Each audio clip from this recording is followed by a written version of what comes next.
If we are talking about a 24-hour time period, what I mean by this is maybe somewhere between 1 and 3 hours of, is this it?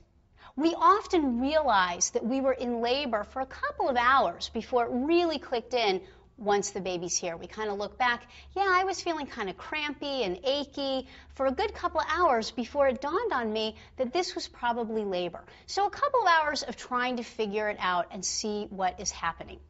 And then somewhere between 6 and 18 hours of what is called early labor.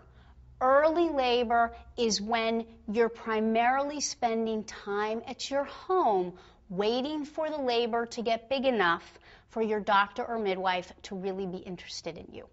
All right, and what we mean by early labor is that contractions could be anywhere from about 30 to 45 seconds long and anywhere from 5 to 30 minutes apart, gradually progressing, gradually intensifying until you get to a place where it's appropriate to really start dealing and coping with the labor.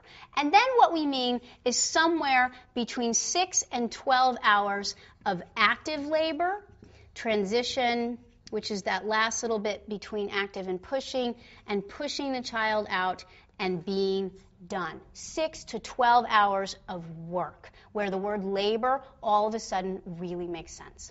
And so this is the ballpark. I want to emphasize early labor. Women cope with early labor in very different ways than they do with active labor, transition, and pushing. This is a time period where women definitely need to be using concrete pain coping strategies, whether it is natural coping techniques or medications. In early labor, one of our best tools is distraction.